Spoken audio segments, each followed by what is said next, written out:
Okay. With that being said, nggak mau gue repeat. With that being said, for Prime Minister, the floor is yours. Here.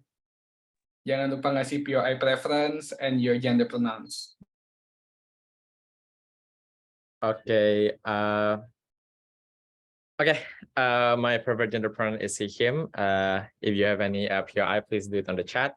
Open your cam or use a raising hand feature. As long as you don't unmute ya. Bentar, wait.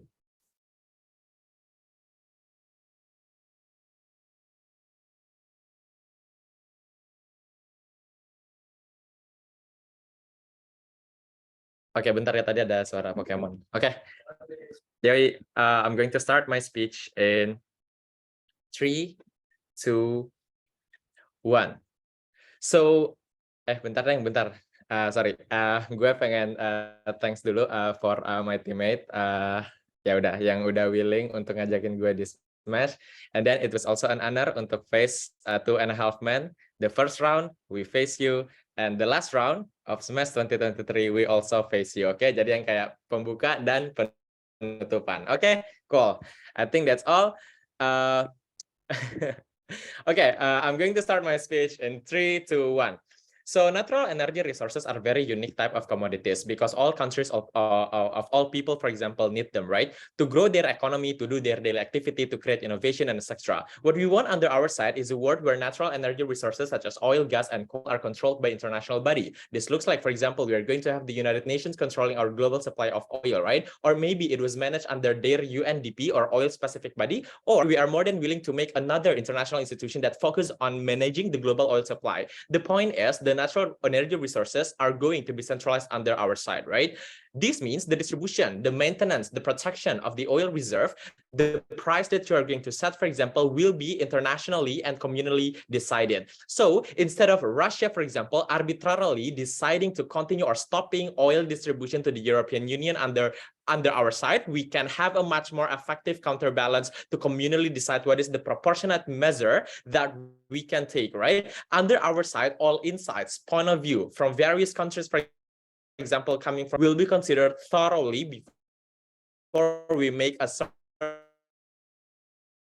political, not going to recognize individual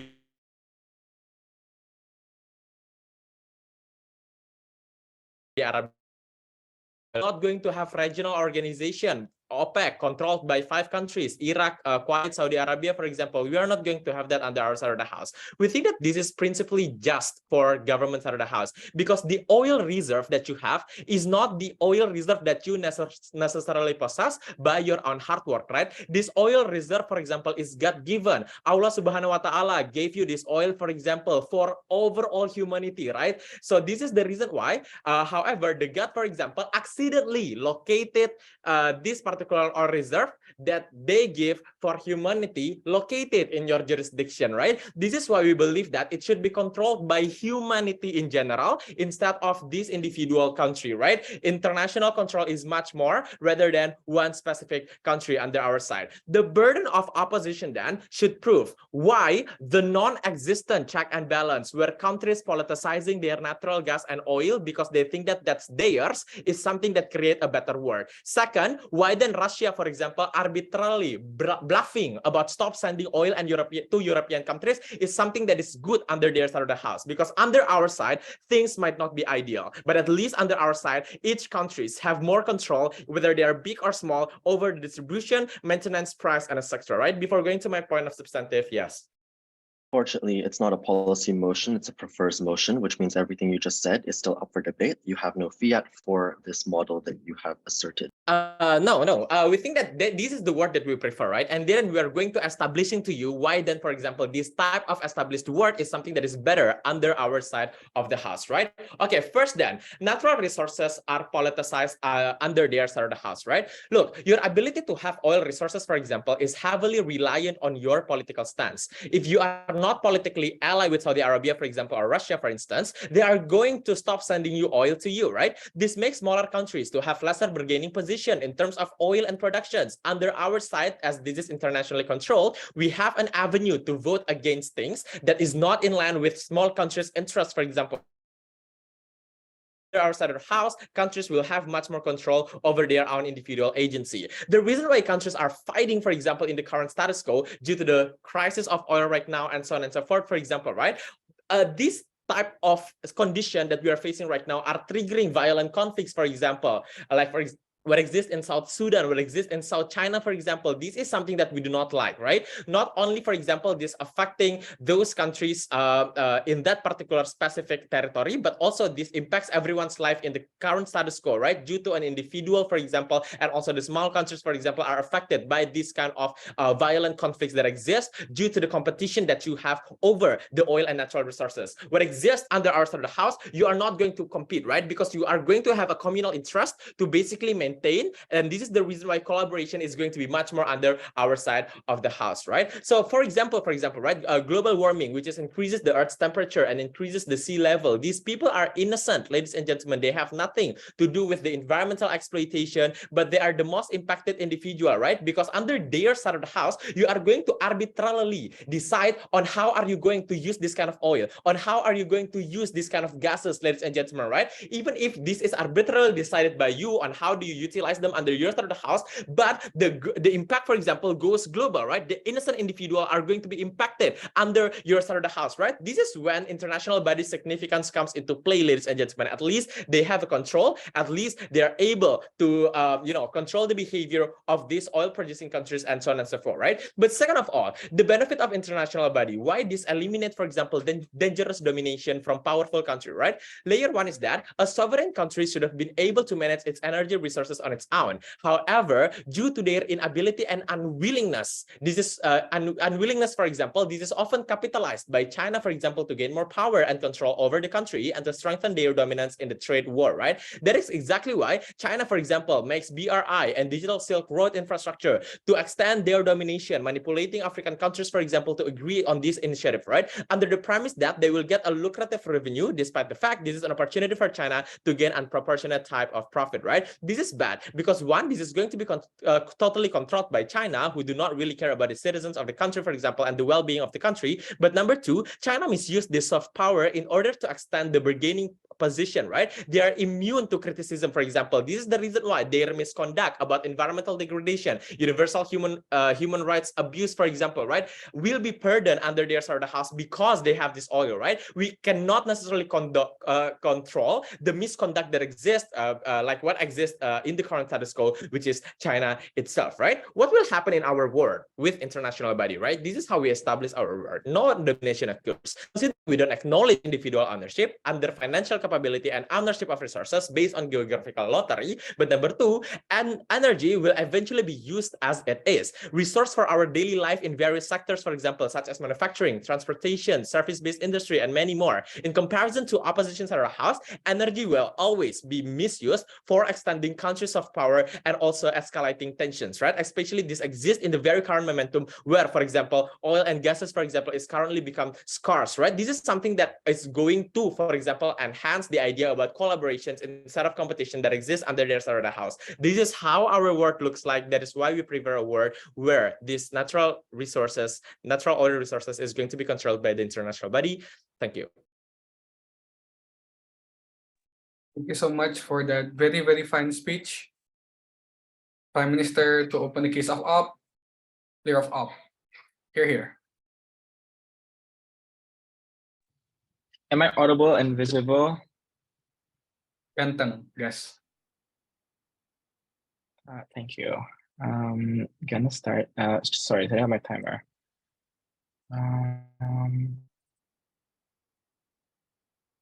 Right, I'm gonna take POI to the chat, or just turn on your camera and raise hand. Yeah, I'm gonna take one probably. Starting my speech. 3, 2, 1. Opposition would love to go to sleep and join government team in dreaming of a world where countries are kind with each other, cares about the well-being of the weak, and empowers minorities. But unfortunately, this chamber needs to wake up because international politics is hard, international politics is cruel, and international politics does not care about the well-being of constituents that are outside of their borderlines. That's why the absence of PM's likelihood analysis as to why countries will be kind to each other, even when they have these resources, for example, do not respect border lines, will be their downfall or proudly opposes.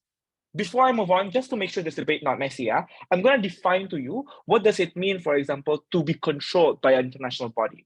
This means that there will be a group of body that is represented by several countries, for example, that exist, like US, UAE, for example, who sends a delegation, for example, to set the price. What is controlled? One, the production line, the selling of it, price caps, for example, everything from baseline, for example, all the way to top line. Why is this bad then? Two analysis. One, we're going to prove to you why international bodies are a horrible actor to control energy resources. Second, I'm going to prove to you why the comparative is better, not just in terms of non-renewable energy, but also in green energy in the long run. First things first, right? Why international bodies are horrible actors. This directly negates Rendy's case. The idea of international bodies are horrible is reliant on three important facts. The fact that they're political, centralized, but also they're overly reliant to each other, which makes them vulnerable. First things first, right? On why then the fact that they're political is bad. This piece of analysis will take down Rendy's analysis because there will be step-by-step analysis on this. This happens because an international body usually consists of multiple different countries with a varying degree of power and economical power. This looks like countries, for example, that are usually more powerful because they have other avenues, for example, to trade outside of just energy. This looks like, for example, they're able to trade their pop culture. They are able to, for example, trade their produce, for example, in terms of fruit, etc. They're more powerful SDM, for example, human resources, for example, that they're able to leverage. What I'm trying to say is that irrespective of government's model in which energy might not be seen as something that people can use to leverage, this is engaging to their best case scenario, there are still countries who will still leverage power, for example, to other countries.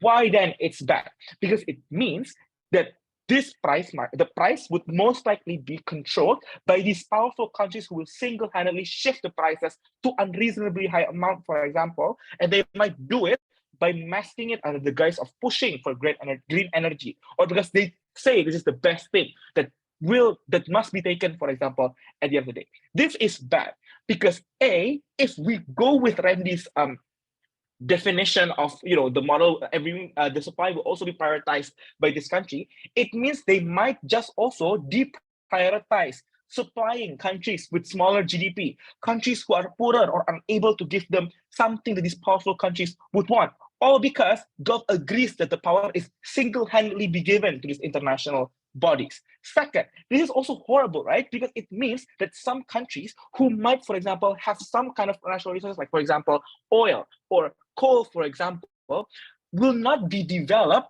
understanding that there might be, for example, resources that is deprioritized for this more powerful body. You might think, oh, then it's just okay then. But the implication of not developing several resources because an international body decides it, not because the country decides it, is that there will be less, for example, utilization of resources in a particular country. This might look like less job absorption, for example, for those particular countries because they do not have the proper development because the international body is not focused, for example, on a particular body. The comparative is on our side. Liberty allows us to actually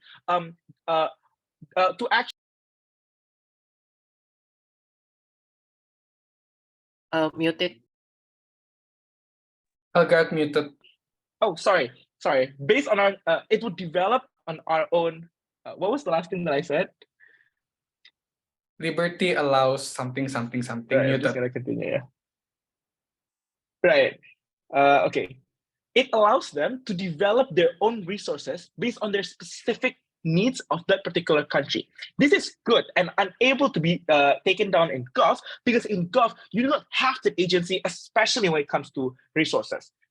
Thirdly, the absence of liberty in some countries to set their own price not only cripples them in terms of human resource, etc., but also in terms of price, right? Because sometimes the unique selling power of smaller countries in fighting against the domination of powerful countries who came before them is the abundance of specific natural resources in the expense of others. This looks like, for example, in UAE, you don't actually have other natural resources but coal. What I'm trying to say is that if you make coal then not a commodity you can trade, you disallow several countries to have the particular power because like naturally it is always a trade-off between that and other natural resources that you can trade. It means you give unfair leverage for other countries who are already powerful, for example, to be even more powerful on your end.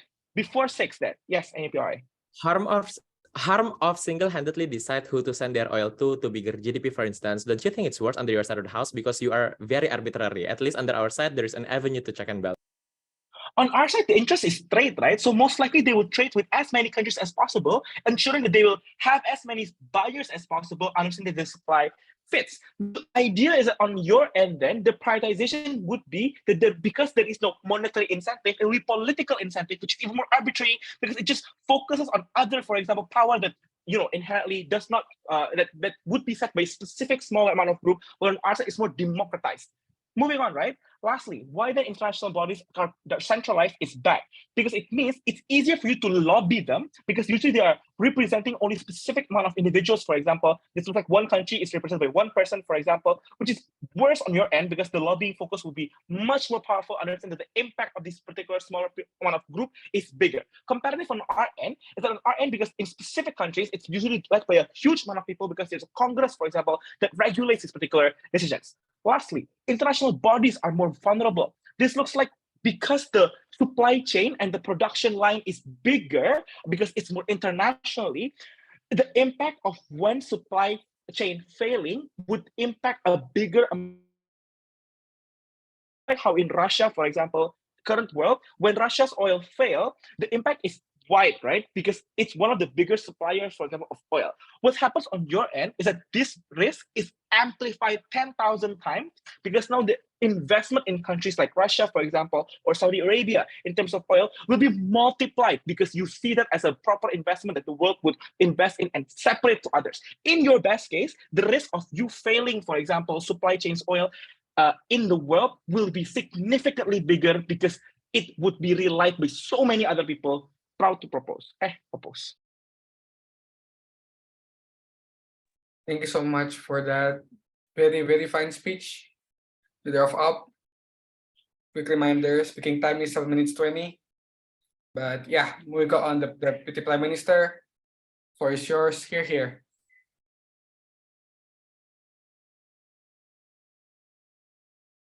Check. Hi everyone. Am I audible? Audible. Okay. Give me a sec.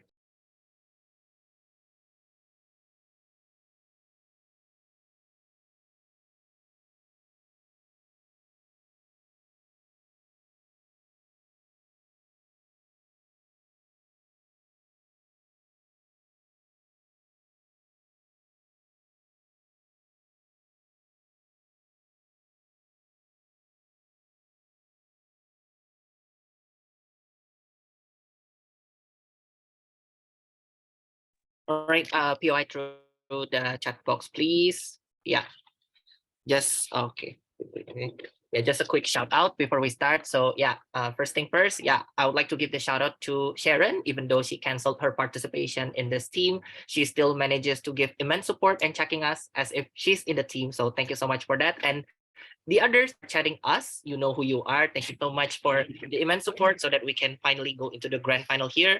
For Rendy, Dhanesh, and the opposition, your shout out will be later. Speech. All right, so starting my speech in 3, 2, and oh wait, I'm sorry. 3, 2, and 1.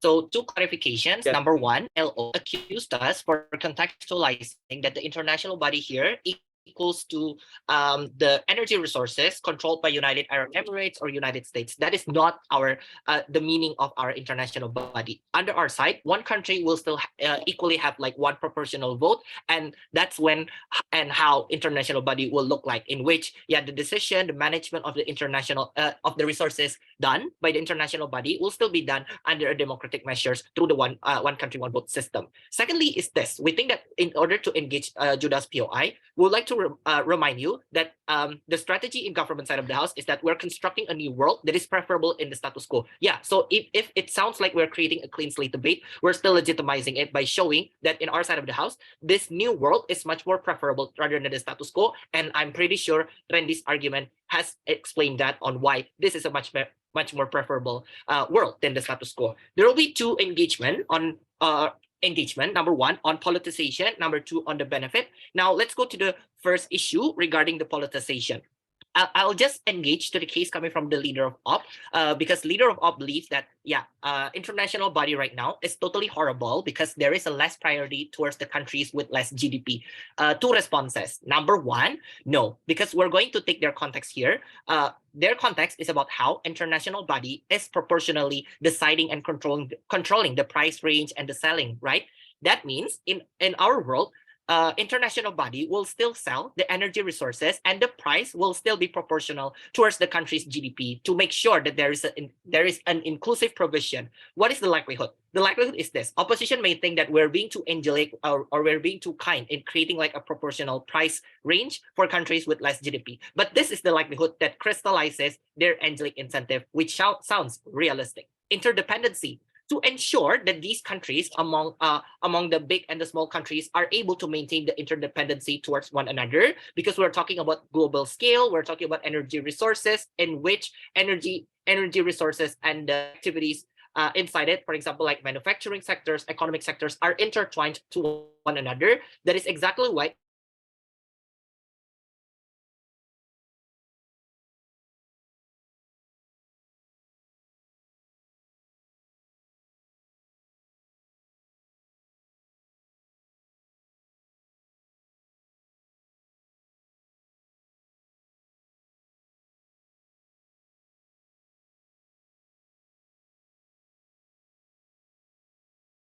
You can go back to interdependence. Sorry. All right. Okay. So I'll restart on interdependency in 3, 2, 1. So in our side of the house, the likelihood is that we have this sense of interdependency to ensure that these countries,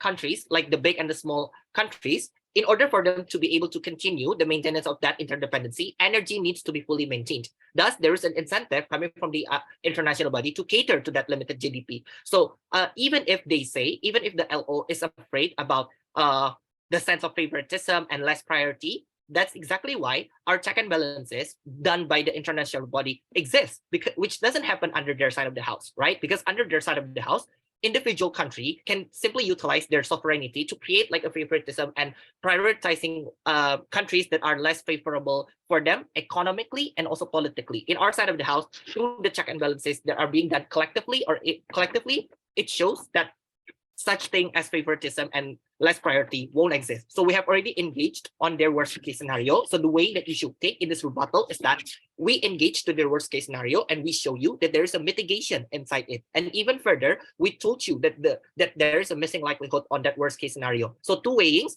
less likelihood on the worst case scenario, but even if there is the worst case, mitigation exists. So the first rebuttal should be dismissed. Now let's talk about why on the first clash it goes to government side.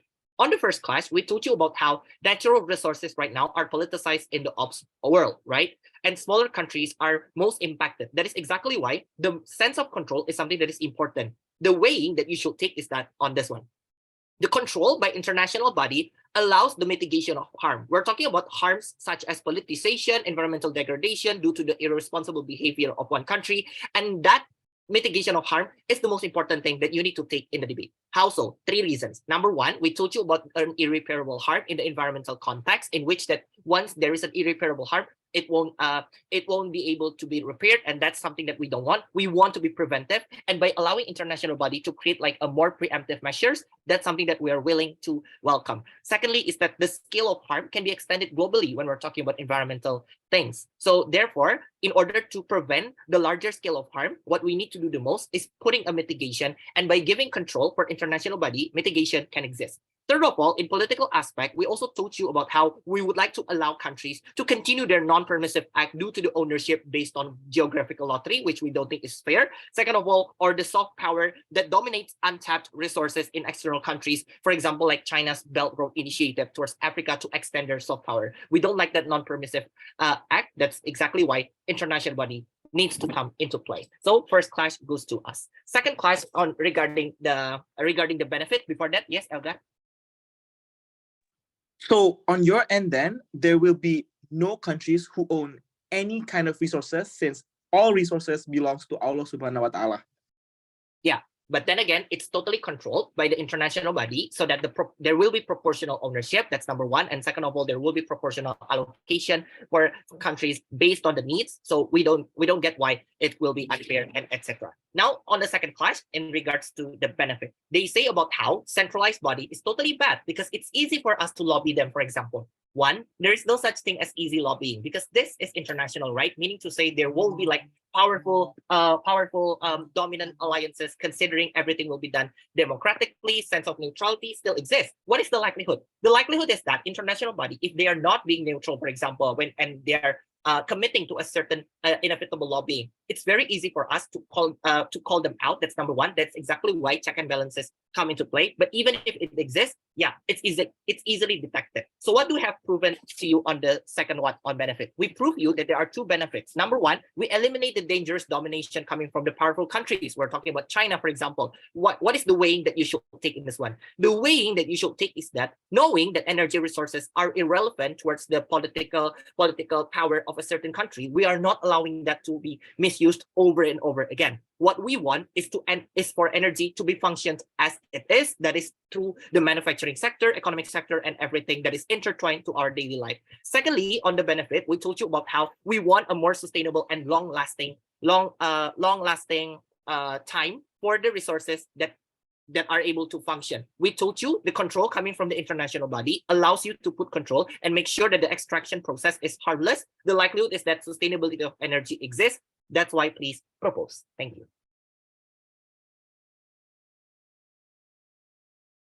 Thank you so much for that very fine speech.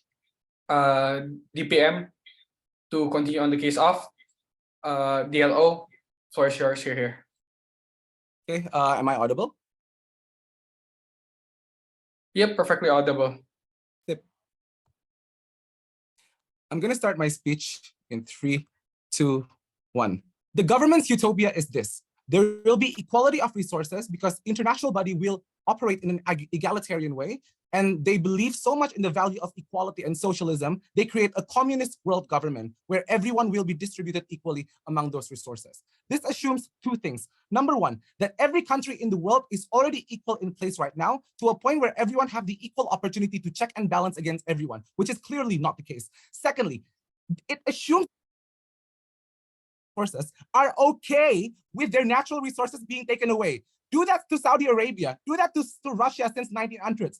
I'm pretty sure chaos will ensue because this country will not like the fact that their oil and gas and coal suddenly have to be redistributed in the world because no other country's natural resources like agriculture, forestry is being treated this way in this particular world government. The international community cannot take agricultural products of Indonesian society with the same argument that Allah subhanahu wa ta'ala makes that agricultural product in their side anyway, right? And this will create a strong incentive for these countries to backlash and retaliate against the international government, this international body, right? The fiat of government team is only to an extent of this organization exists, but not to an extent that everyone that participated will agree with this form of model and will operate in the model that they think is fair, right? What are the harms of the international organization and what are the harms of the international community? Number one, the state will be heavily colonized with this eminent donor. This looks like Russia or Saudi Arabia being forcefully taken out of their sovereignty to let the world government take over the resources. This is an abuse towards human resources. This is an abuse towards sovereignty because specifically these countries are being treated this way. Number two, you have highly expensive operational costs on government side, right? Because per oil drilling, you will not have a conducive society in which oil drilling may take place, right? So for example, these specific companies have to invest in so much amount of of security measures because their operation is being backlash against particular people, right? This actually increases operational costs, and this actually increases price much more under government. It harms international peace because this nation will become rogue nations, and rogue nations will not cooperate, and rogue nations become security concerns among the international. The breeding ground of terrorist groups. This country will still make money through extortions, but they will eventually be backed up by shadowy organizations, and this creates a harm towards international peace. Note that the solution in government side is that at least there is a mitigation of check and balance in government side. But how do they prove it? Only through one country, one vote system, right? This is not enough to create equality, DPM, because that's already happening in the World Bank, but US still dominate the World Bank. China still dominates AIIB. Malaysia and Singapore still dominates ASEAN conference. And it is precisely because even though one country has one vote, but these countries are also subject to political interest to other powerful countries, right? So therefore, what is the of my analysis? Number one, you might think my argument that I told you before is an exaggerated harm, but this is the price of an exaggerated model of utopia that government wants to have. Behind every seemingly utopic communism, there is a breach of sovereignty. There is a breach of fundamental human rights, right? Number two, this model alone shows you that this is a much worse world in comparison to the status quo. So only on that regard, even without having to have a positive case, we already won on that explanation.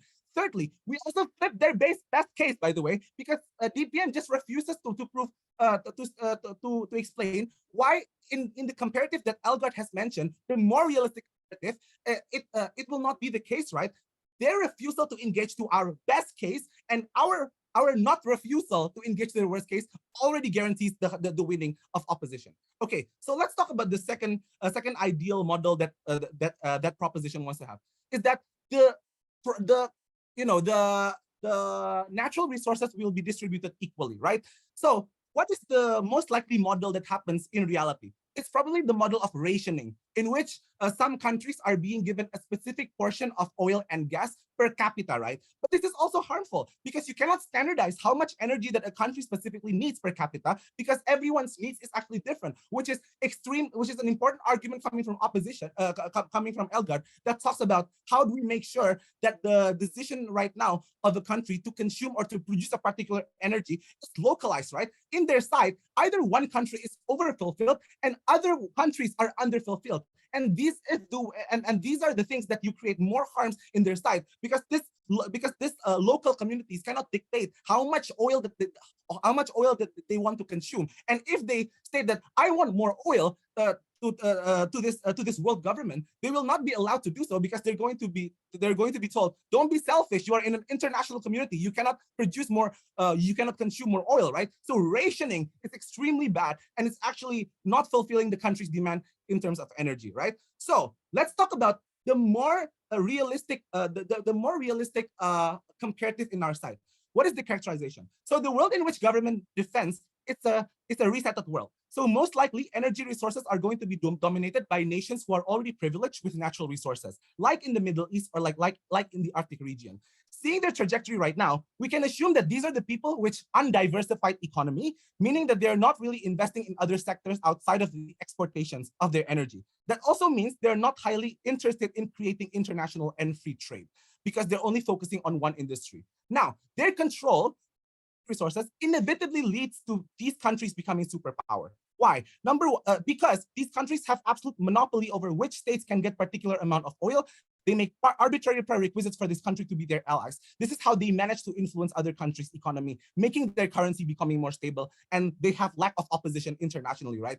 This ultimately becomes a much worse world in government because you automatically make them superpower, whereas side, the superpower is up for grabs because the one that will have superpower status are the people who are more likely to engage in the international economy, such as the United States. And when the United States becomes isolationist in 2017, China takes over. This is a much fairer competition who wants to become a superpower because at least there's some degree of consent in the international economy. This is the comparative that they have to be charitable to respond because otherwise they do not win simply because of our charitability. And we believe that this is the way for us to create a balance in the international economy to make sure that international trade is still activated, not by communism and government side, and not by like the realistic comparatives that we have told you. So proud to oppose. Thank you so much for that very fine speech. DLO, to close a substantive case of government, GovWhip, here. Hi, give me a second. I'm gonna go to the toilet first, yeah. Okay.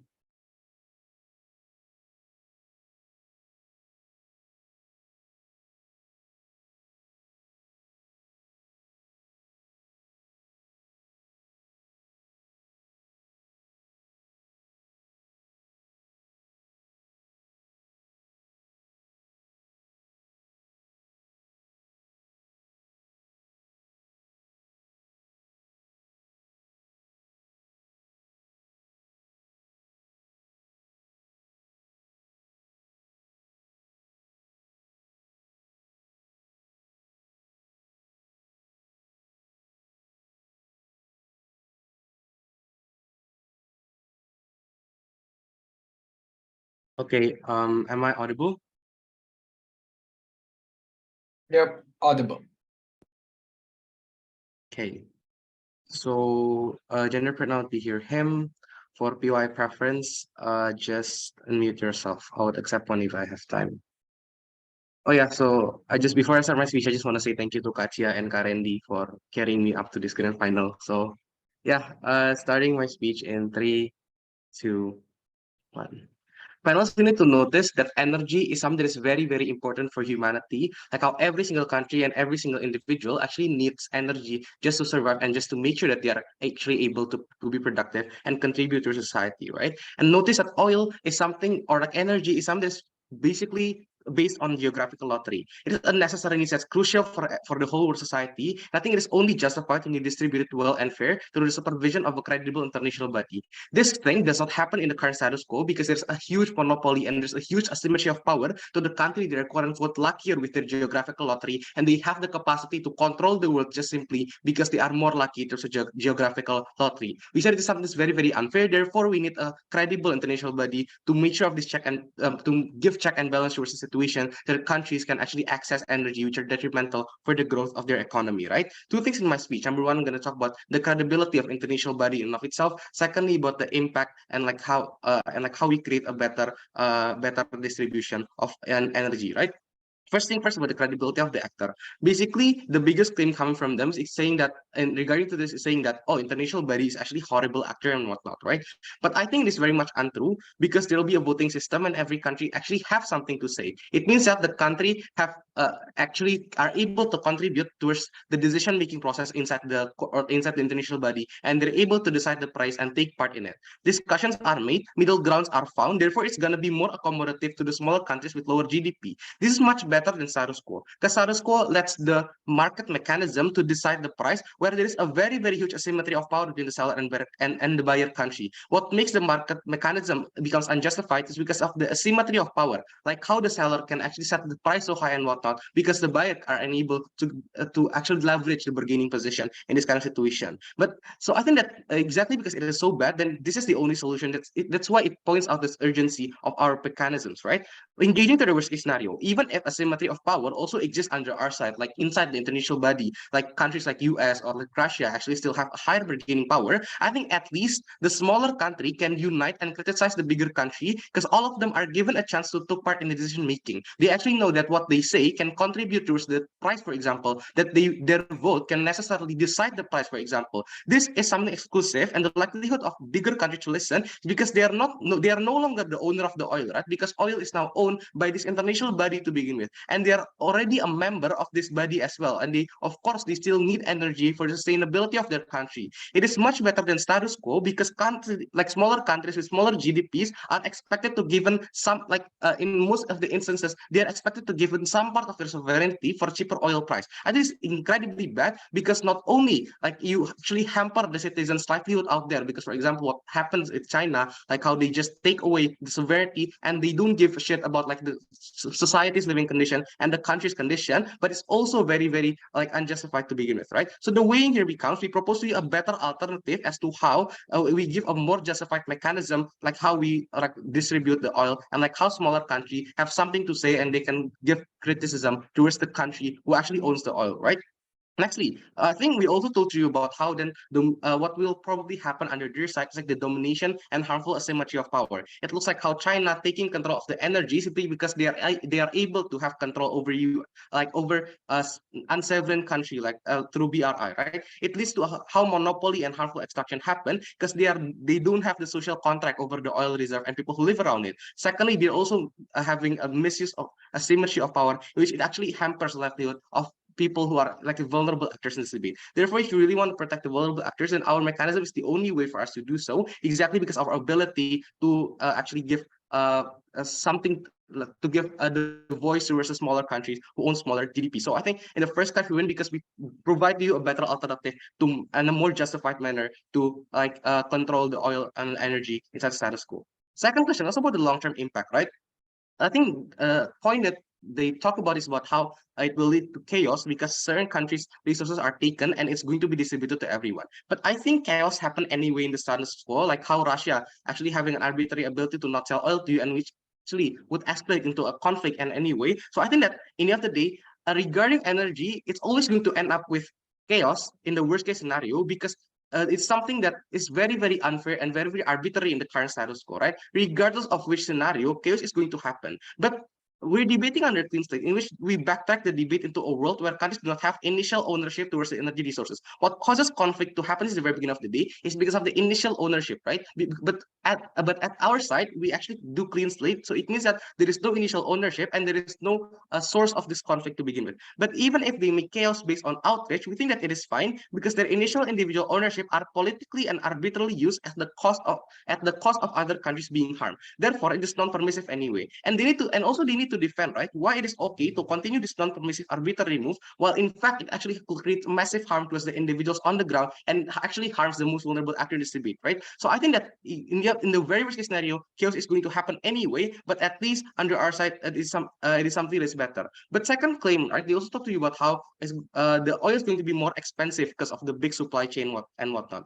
First response, I think I don't get why this is true at all, right? Because oil reserve are going to be processed right at the place. Like we have refining facility in Russia, we have refining facility in Saudi and any other places that actually have potential of oil, for example. But the only difference and delta is that it is going to be owned by the international body. It means that we even argue it's going to be a lot cheaper under our side of the house. Why is that so? Because we can make sure that the technology that are used for every single refinery facility are the best one because it is owned by the international body and it's going to be processed the same way. Like we can make sure that the processing facility is going to be as efficient as possible and we can produce even more like oil. Why is that so? Because you need to notice that in the current status quo, there are lots of oil reserve which are not extracted yet because the country or like the sovereign owner of that area do not have sufficient technology to process it.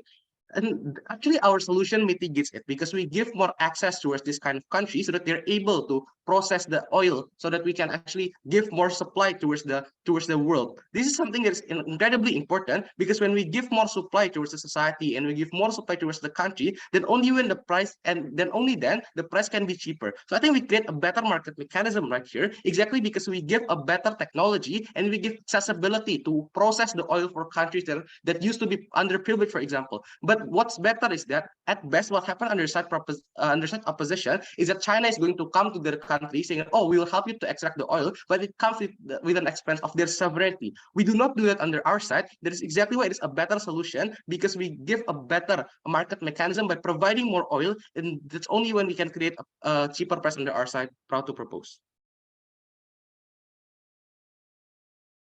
Thank you so much for that fine speech. Kofwip, close the substantive of upwhip for yours.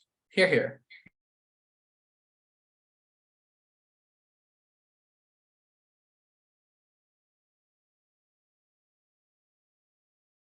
Hi, can everyone hear me? Yep, audible and clear. Right. Shout out to the prop team. Great debating against you guys. Really fun debating against you guys twice. Okay. And shout out to my teammates. They're great. Okay. Let's start the speech in 3, 2, 1. 3 points of framing to prove why the prop has unfortunately already lost. 1, I want to do a quick chat on debate strategy for the DPM. If you weigh the importance of an argument that has not been proven, the weighing is useless. This is why second speakers should rebuild and bring extensions and not attempt to be a third speaker. It's quite unfortunate for the Gov because I don't think they have actually proven to you why it's likely this world order will be equitable or fair. 2, this is going to be an easy win for our side because there's a pretty good reason why the CAP made this a THP motion and not a THW motion. The prop paints an ideal world of efficient allocation without explaining the incentive of countries to make this efficient. We were charitable with our case and said, maybe all countries have a stake. Maybe all countries have one vote, even though that model came from DPM and not PM. And also, even though you're not allowed to have a model in a THP world, just like debate, right? But this stake to world energy is unlikely to be evenly distributed. We were able to structurally prove this to you with deaf ears from the proposition. Lastly, I want to be charitable. What I'm going to do in the speech is just treat everything that the proposition said as arguments and not fiat model points. Once I do this, you will very quickly realize how their case is made of nothingness and has actually not proven a single benefit that they tried to assert. 3 clashes. 1, on world order. 2, on fair distribution of energy. And lastly, on sustainable energy supply. Firstly, on world order. I want you guys to be imaginative for a second. A THP motion does allow you to go back into time and reconstruct a new world. Therefore, the debate is about what is most likely to happen when you create a structure or a paradigm in the world to say that all energy does not belong to you, but rather belongs to the world, rather belongs to the UN, rather belongs to an international body. They said, oh, this is good because this creates a check and balance system. Because obviously, if everyone's just dancing around singing Kumbaya and creating the same oil, obviously it's the case that everyone will be happy to give up all their oil, right? Or give up all their fuel, basically. There's 3 reasons why this is not the case. 1, it's unlikely because energy is an inelastic good, as prop themselves proved to you since the first, because everyone uses it and everyone needs it. So if the international body prices it up one day or in one way, everyone will just agree to it because they need energy. There's no check and balance here. You need the good. But secondly, even if there is a voting system, what happens if the vote is 51% to 50, just like 49%, for example, sorry. Do you think the 49% will be happy with that? Do you think they will not place sanctions on the 51% on other goods that they need? Do you think that this will not cause insanity worldwide because people are not happy with the way that something is priced? We were able to prove to you that the world order is unlikely to be as good as they want to claim it. Thirdly, countries can also be influential, guys. They can influence countries to allocate them more energy or less. It's actually much easier to do this now if you are a powerful country, because literally everyone needs oil and there's nowhere else that you can get oil. Also, my second explained that the process of creating this new world means that you must plunder and steal from countries, and countries must give up their resources to sustain this world order.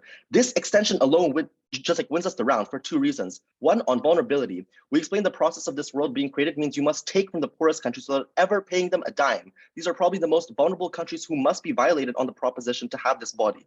2, on harm maximization. We explained the biggest harm in the debate where countries will not be happy with the way these resources are allocated. They're very likely to lash out, and therefore that first clash wins to us. Then, second clash, fair distribution. They said 3 things. 1, there's a principle. Oil belongs to everyone. Firstly, it doesn't work because if this were true, the motion would be this house would give every person 1 gallon of oil instead of what the motion actually is. But 2, even if this were true, we prove why you're more likely to get access on our side through free market systems. Thirdly, not everyone is Muslim and believes in Allah, so this is not a principle. And then secondly, they said UN or other bodies will manage it. They will recognize individual ownership. And even if this were true, we all know that there are inequalities in international agreements all the time. Some countries are stronger and others are weaker. We explained the countries who are stronger don't have an incentive to distribute it fairly, but rather take for themselves. They have more money. They're still competing internationally against each other. They have more oil reserves in their country, so they have more leverage. All proven in our speeches, and all the proposition had to say against this was, oh, it's a prefers world motion, guys, so we get to say what the world looks like. It doesn't work like that. But then they also said countries will politicize their oil. This was already flipped by us already. we explained that a free market for energy means everyone is treated equally because you want to scale up and because energy exists in a perfectly competitive market where there is no huge differentiation between this type of coal or this type of coal, right? So more countries got access to this energy and were therefore able to industrialize. This already proves our comparative since the first, which was also not engaged with by the proposition. What does this mean for the debate? This means that, on scale, we explain how this is likely to cause a fairer distribution of energy. With the way commodities get structured, there's a greater likelihood of distribution. We prove the comparative so much more significantly to be better for the benefit that the proposition wanted. Last clash, sustainable energy supply. Here's the only thing that the third prop had to say. They said there will be chaos anyway. Guys, I honestly think this is the laziest rebuttal I've heard throughout this entire tournament. Harms can be comparative, and we prove there is greater capacity and incentive for chaos on the proposition. I think even if there is a potential harm on both sides of the house, the team that wins a debate is the team that proves why there is a greater likelihood of that harm on one compared to the other, right? But also they said, in the status quo, some countries have control over all energy. Genuinely, like, where is this? You have OPEC, but you also have companies like Exxon. You still have Russia. You still have China. There's still competition even in oil. All the examples from the prop prove this. When OPEC cut oil supply last month, Exxon, a US oil company, increased their oil supply. There's a sustainable fixing mechanism on our side that we prove therefore creates a better comparative. But two, also note that when a country has an untapped oil reserve, that's a good thing, guys, because that means you have more economic activity around it. You don't just burn through coal, but only do so when you need it. More importantly, this means that country is gonna get lots of money, even if it is a poor country initially. But also thirdly, you don't magically get oil extracting technology on the proposition because the only way that you get that is by investing just like a significant amount to it.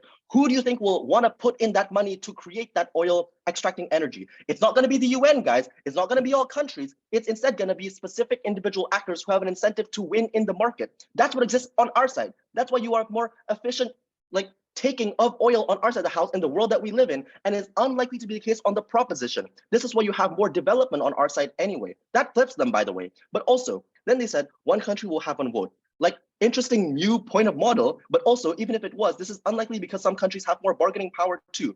Okay, how do you weigh this? Intensity of benefit. Countries on our side have a greater capacity to utilize their own energy resources because it's not stripped away from them by the UN or some random body, but also on exclusivity, we win on the creation of local energy. Countries on our side get to purchase the energy they need, and we prove to you why this makes development go much faster for them. For all those reasons and more, we're clearly winning the debate. Thank you so much for that very fine speech. Opweb, to close the opposition bench as a whole, up reply, here. Am I audible? Audible and visible. All right. Wait. Setting up my timer. All right, gonna start my speech in 3, 2, 1. Government lost because government is unable to substantiate why then necessarily several actors they claim are benevolent, would be benevolent, understanding that what changes is only in the ownership and of resources and not, for example, in history, for example, or culture. I think this debate should be talking about, would be more interesting if there was an explanation, for example, regarding how history would have changed, for example, had energy not been something that, you know, is a private property, but sadly it wasn't. And the debate that we're going to judge then is a debate based on assumptions made by government and engagements that was given by opposition.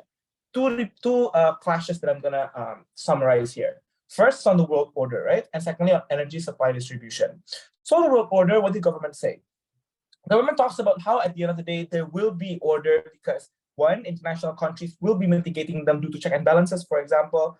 Two, this is a way for us to prevent smaller countries from being deprioritized, but no explanation here. Three, dominated by countries who are already dominating resources. So this is the only way we're able to democratize them. But also, this is reliant on the assumption that countries will be benevolent. And lastly, a late point international body will make technology become efficient. No explanation there on why. What did opposition engage, right? We engaged in their best case, right? Assuming their model is actually explained.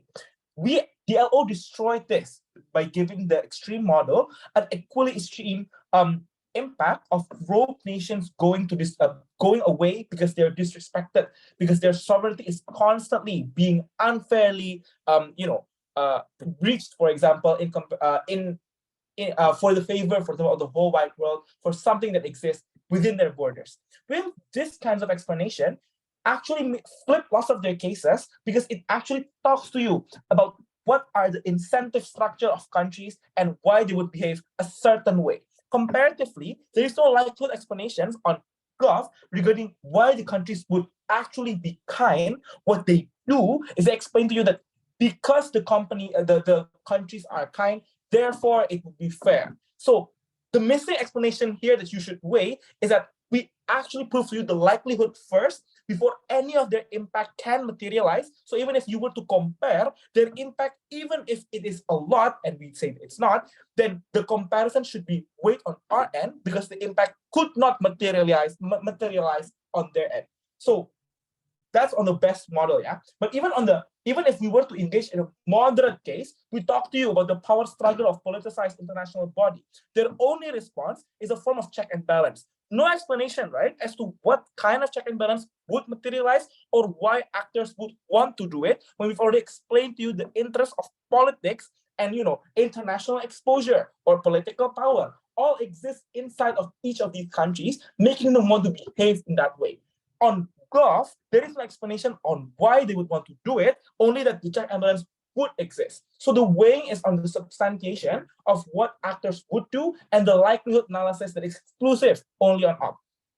Second, energy supply distribution, right? Government talked to you that energy supply distribution would work exactly because when we maximize, for example, the technology that is created by lots of these countries, it's going to be able to extract the proper resources, for example. But op questioned multiple times. One, that the amount of energy that would be known, for example, and what each of the countries would need is a specific and personal only to each of the country. No rebuttals there. Second, we talk to you about the over-reliance, for example, on a global scale supply chain would usually make the operations riskier. No response as well. I think the only response that we can credit from Gov is that Gov tried to say that there will be, for example, countries who would necessarily be given supply because currently they don't, for example. But even we rebutted this, right, by talking to you about the interest in current world of monetary, like the idea that they will have tapped in from the rich countries anyway, because we talked to you that there is an interest to make them even richer, which also unlikely explanation that did not come from our government. So the conclusion is that you need to give the win to op because op provides a realistic case which has a higher likelihood vote for op. Thank you so much for the very fine speech. Op reply to close this entire debate. Gov reply for yours here.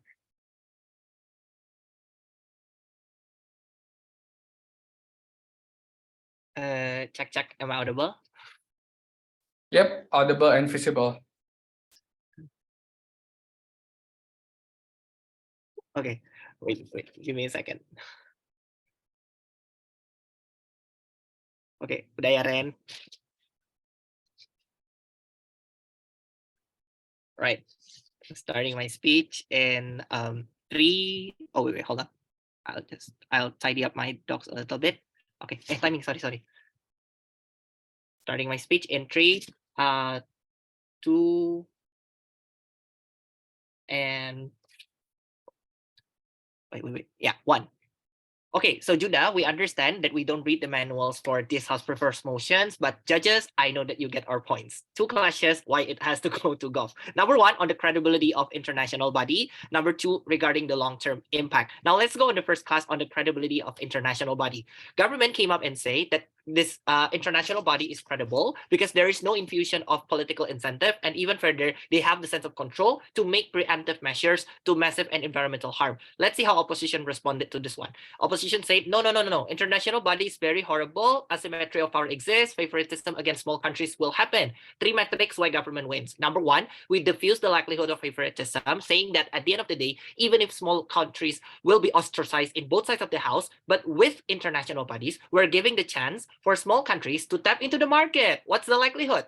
There is a pressure for international body to be utilitarian, and there is no likelihood of them on marking up the price for their own personal profit gain and etc. More bargaining power is given on small countries, proven by Rendy, proven by Dhanesh. First, First metric goes to golf. Secondly is on this one. Even if there is a likelihood, we kill it by showing that there is a mitigation from the check and balance. There is no proof coming from outside how check and balance could happen, because Rendy told you, individual countries have the sovereignty, meaning to say that they are immune to the criticism. That is exactly why China's behavior that we always pardon, because we don't have the power due to them politicizing our oil through the Belt Road Initiative and etc.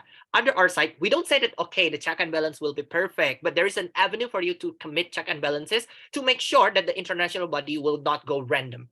Thirdly, sense of control equals to certainty on preemptive measures. And the importance needs to be weighed here, because by being preemptive, we can minimize the degree of harm.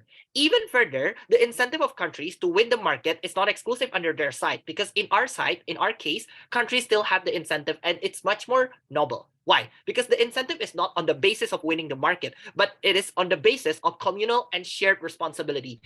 Therefore, under the three metrics, that's the reason why on the credibility of international body, vote for golf. Secondly is regarding this. On long-term impact, OP told us chaos because certain countries' resources are taken and distributed to everyone. They also told us that countries are going to fight or conflict because of oil.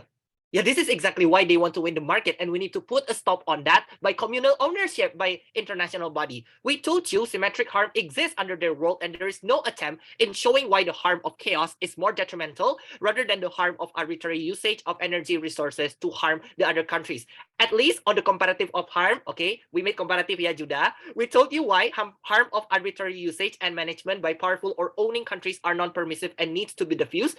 And therefore, we told you how there is an urgency for us to mitigate that harm. That's why the comparative of harm exists in our side of the house. In Golf's world, there is a harmless extraction process that we championed earlier. We told you that there is an irreparable damage that limits the people's productivity. Therefore, the sustainability of energy, or at least to make sure that the resources can function in long-lasting time. Therefore, you should vote for us on this one. So yeah, this is not related to the reply speech. For Elgo and Judah, thank you so much for being an inspiration that always pushes me to be a better judge and better debater. For Rendy, thank you for willing to say yes to our invitation on this team. I'm proud of us. For Dhanesh, you're gonna go far from this point. Being proud is an understatement. Please make ITB proud, make the ACOR proud, and the DLO proud.